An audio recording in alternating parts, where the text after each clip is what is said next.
সকালে ঘুম থেকে উঠে বাসার গেটের সামনে আসতেই চোখে পড়ে একটি প্যাকেট। হাতে নিয়ে খুলতেই দেখা যায় একটি কাফনের কাপড়, সাথে রাখা ছিল ছোট একটি চিরকুট, যেখানে লেখা ছিল, অকিল তুই দুনিয়া থেকে বাহির হও, এই ল প্রস্তুত থাক। প্যাকেটে কাফনের কাপড় ছাড়াও ছিল সাবান, আতর ও আগরবাতি।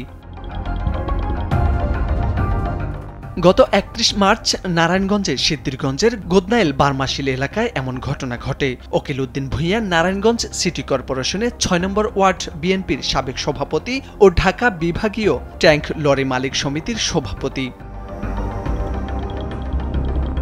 ঘটনার পর থেকে আতঙ্ক বিরাজ করছে ভুক্তভোগী অকিল উদ্দিন ভূঁইয়া ও তার পরিবারের মাঝে। বাড়িতে গিয়ে দেখা যায় শুনশান নীরবতা।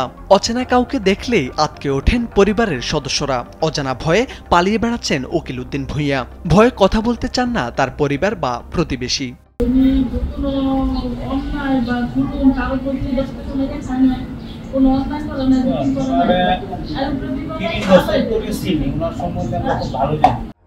জানা গেছে, গোদনাইল বারমাশিল এলাকায় অবস্থিত পদ্মা ওয়েল কোম্পানির ডিপো রয়েছে।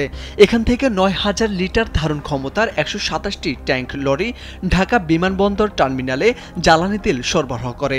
প্রভাবশালী কয়েকজন কোম্পানিকে ৫ লাখ টাকা জামানত দিয়ে ২০,০০০ লিটার ধারণ ক্ষমতার ট্যাঙ্ক লরি চালুর পায়তারা করছে। এটি চালু হলে সাধারণ পরিবহন ব্যবসায়ী, চালক ও শ্রমিকরা ক্ষতিগ্রস্ত হবে বলে সমিতির এক সভায় ক্ষোভ প্রকাশ করেছিলেন অকিল উদ্দিন ভূঁইয়া। ওই সভার একদিন পরেই এমন হুমকি আসে। ফলে ট্যাঙ্ক লরির ধারণ ক্ষমতার বৃদ্ধির সঙ্গে এর যোগসূত্র থাকতে পারে বলে ধারণা করা হচ্ছে। সিদ্ধিরগঞ্জ থানার ওসি আবু বকর সিদ্দিক জানান, হুমকির বিষয়টি খতিয়ে দেখা হচ্ছে।